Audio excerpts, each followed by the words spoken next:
2013 में आई थी jolly LLB part 1, 2017 में आई थी जॉली एलएलबी पार्ट 2 और अभी आई है 2025 में जॉली एलएलबी पार्ट 3। लेकिन हकीकत में ये जॉली एलएलबी का पार्ट 3 नहीं है। मेरी नजर में ये jolly LLB 1 versus jolly LLB 2 है, यानी कि दोनों जॉलियों का हुआ है मुंह तोड़ मुकाबला, मतलब अक्षय कुमार और अरशद वारसी का। इन दोनों का साथ दिया है जज सौरभ शुक्ला ने, जो इन दोनों पर भारी पड़ जाते हैं। आखिरकार क्या राज है उस बकरी का जो टीजर और ट्रेलर और हर कहीं दिखाई दे रही थी जहां पे जॉली एलएलबी 3 का प्रमोशन हो रहा था, और क्यों लगे 8 साल जॉली एलएलबी 3 को बनाने के लिए, आइए जानते हैं। असली जॉली आखिरकार है कौन, ये सवाल पूछा गया था हाउसफुल सीरीज के 5वें भाग में भी। हालांकि वहां पे मतलब कुछ और था, वहां पे जायदाद का सवाल था कि 69 बिलियन की जायदाद का वारिस कौन होने वाला है। यहां पर सवाल यह है कि असली जॉली एलएलबी मतलब असली वकील कौन है। जॉली एलएलबी 3 के दो पहलू हैं। फर्स्ट हाफ बहुत स्लो लगेगा आपको, सेकंड हाफ बहुत तेज लगेगा आपको। उसकी वजह यह है कि फिल्म की शुरुआत होती है एक किसान की स्टोरी से, एक किसान की सैड स्टोरी से। यहाँ पे सबसे बड़ा रोल निभाती है सीमा बिस्वास, और उनके काम की मुझे तारीफ करनी पड़ेगी। क्या धमाकेदार परफॉर्मेंस दिया है। फिल्म में एक सीन है जहां पे वो रोती है, वो रोने वाला सीन 1 मिनट का है और वो आपके होश उड़ा देगा। इतनी ज्यादा रियल एक्टिंग मैंने तो बहुत कम एक्टर्स की देखी है आज तक। और वही सीमा विश्वास कोर्ट में ले आती है अपने साथ एक बकरी को, और ये बकरी केस की पूरी काया ही पलट देती है। चौंक गए ना आप? मैं भी चौंक गया था। लेकिन बकरी इस फिल्म में क्यों आती है, उसका पूरा मकसद है, मैं तो देख के हैरान भी हो गया, दंग भी रह गया, लेकिन बहुत ज्यादा खुश भी हो गया। फर्स्ट हाफ मुझे ऐसे लग रहा था थोड़ा लंबाई में खींच रहे हैं, ऐसे एक स्टोरी को बनाने की कोशिश की जा रही थी जो किसानों पर निर्भर तो थी,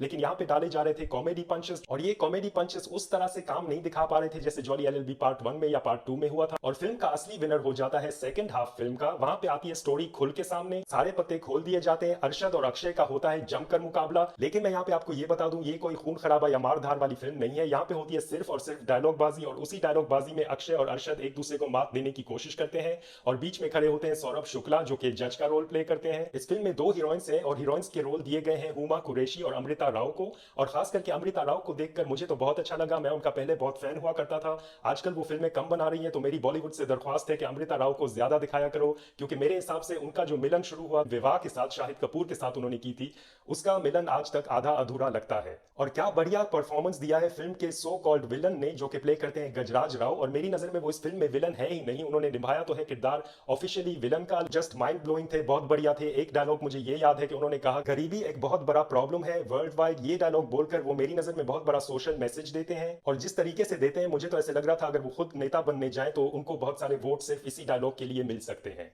पब्लिक ने अक्षय कुमार को फेल करा दिया है बहुत सारी फिल्मों में, और खास करके मुझे याद आती है केसरी चैप्टर 2 की, जो कि बहुत ही बढ़िया, बहुत ही लाजवाब फिल्म थी, लेकिन उसका क्रेज उस तरह से नहीं बन पाया। बॉक्स ऑफिस पर वो कमाल नहीं दिखा पाई जो वो डिजर्व करती थी मेरी नजरों में। तो मेरी इस बार पब्लिक से, आप सबसे यही दरख्वास्त है कि इस फिल्म को इसकी इज्जत मिलनी ही चाहिए। इस फिल्म को बढ़ाओ, इस फिल्म को देखो, इस फिल्म को फैमिली के साथ देखो, क्योंकि ये पहले मिनट से लेकर आखिरी मिनट तक फैमिली फिल्म है। आप फैमिली के साथ जाओ और इस फिल्म को देख कर आओ। कोई ऐसा सीन नहीं आएगा, कोई ऐसा डायलॉग नहीं आएगा जो आपको वल्गर लगे या बच्चों के सामने देखने से शर्म आए। अक्षय कुमार और अरशद वारसी के बीच में दिखाती है आपको फिल्म बहुत ही धमाकेदार मुकाबला। आखिर में कौन जीतता है वो मैं आपको नहीं बताना चाहूंगा, वो आप फिल्म देखकर खुद ही फाइंड आउट कर लीजिए। जिस तरह से अक्षय कुमार इस फिल्म में अरशद वारसी को क्लाइमैक्स में एक बहुत ही मेन सीन दे देते हैं जहां पे सिर्फ अरशद वारसी ही काम करते हैं, उसके लिए मैं अक्षय के लिए क्लैप करना चाहूंगा, स्टैंडिंग ओवेशंस देना चाहूंगा, क्योंकि अगर वो चाहते तो वो सीन खुद भी कर सकते थे और फिल्म के असली हीरो वो ही बन जाते। लेकिन वो क्लाइमैक्स सीन अरशद वारसी ने भी इस तरह से निभाया कि आप सबके होश उड़ा देगा। बहुत ही अच्छे तरीके से इस फिल्म ने दिखाया है किसानों का रोल हम सबके जीवन में। हम जब खाना खाते हैं तो हम शुक्र अदा करते हैं भगवान का,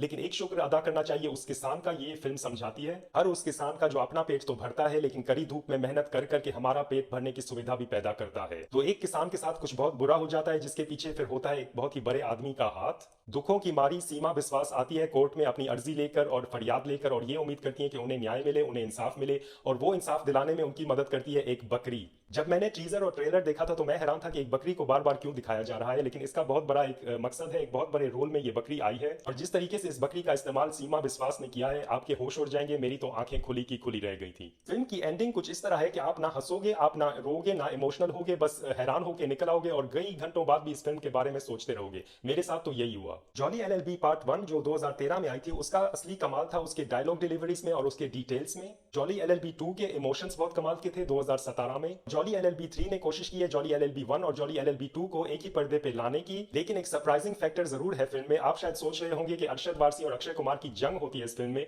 होती तो है, अंत में जाके दोनों एक अजीबो गरीब तरीके से एक हो जाते हैं। सौरभ शुक्ला ने जज के रोल को कुछ इस तरह निभाया है, पार्ट 1 में भी ऐसे निभाया था कि मैं सोच रहा था कि बॉलीवुड में शायद ही कोई ऐसा कलाकार होगा जो इस तरीके से निभा पाएगा। तो जॉली एलएलबी 3 को मेरी तरफ से मिलेंगे 5 में से 4.5 स्टार्स। मेरी नजर में ये फिल्म परफेक्शन से ज्यादा दूर नहीं थी। एक दो गलतियां करती है, जैसे कि फर्स्ट हाफ थोड़ा लंबा खींचा जाता है। एक दो सीन्स मुझे याद है जहां पे मैं इंटरवल का वेट कर रहा था, लेकिन सेकंड हाफ में असली कहानी आपके सामने आती है, फिल्म की असली शुरुआत हो जाती है और उसके बाद फिल्म कैसे गुजर जाती है कुछ पता नहीं चलता। अक्षय कुमार से लोग पूछते रहते हैं कि उनको किस बात की जल्दी है, वो इतनी सारी फिल्में क्यों करते जाते हैं, हर साल 4 5 6 फिल्में कर देते हैं, साथ में शोज भी करते हैं। यहाँ पे मैं ये कहूंगा जॉली एलएलबी 3 एक ऐसी मूवी है जो आप सबको देखनी चाहिए। एक बहुत बड़ा मैसेज तो देती ही है, साथ में फुल एंटरटेन भी करती है। मेरी नजर में अभी तक तो 2025 की बेस्ट फिल्म्स में से एक है। फुल एंटरटेनमेंट, फुल मनोरंजन, फुल मैसेज, सोशल मैसेज और फुल पैसा वसूल मूवी। अरशद वारसी ज्यादातर लोगों को याद होते हैं अपने मुन्ना भाई और लगे रहो मुन्ना भाई के सर्किट वाले रोल के खातिर, लेकिन मैं कहूंगा जॉली एलएलबी 3 आप देखो और जॉली एलएलबी 1 भी आप देखो और उसके बाद अपना फैसला खुद करो कि क्या अरशद वारसी सिर्फ मुन्ना भाई के सर्किट है या उससे कुछ ज्यादा ही है। फिल्म की एडिटिंग और स्क्रीन प्ले कमाल की है और सेकंड हाफ में आपको एक गाना सुनने को मिलता है जो बहुत ही स्टोरी टेलिंग है और बहुत ही कमाल का है। और ज्यादा गानों की मेरे हिसाब से इस फिल्म को जरूरत थी भी नहीं। ये कोई लव स्टोरी नहीं है, यहाँ पे हीरोइंस को भी सिर्फ दिखाया गया है स्टोरी को फिल अप करने के लिए, उनका भी कनेक्शन डायरेक्ट स्टोरी से ही होता है। ज्यादा स्पॉइलर मैं आपके लिए नहीं देना चाहूंगा। ये फिल्म आप जाइए और जरूर देख के आइए और अपनी फैमिली के साथ देख कर आइए। मुझे कमेंट्स में जरूर बताना आपको ये फिल्म कैसी लगी, क्या आपकी उम्मीदों पर खरी उतरी, हाँ या नहीं। मेरी उम्मीदों पर तो खरी उतरी, हालांकि थोड़ी अलग निकली जैसे कि मैंने सोचा था। मिलता हूं आपको मेरे अगले वीडियो में, तब तक के लिए अपना ख्याल रखना, खुश रहना, तंदुरुस्त रहना। Take care, goodbye and enjoy watching movies.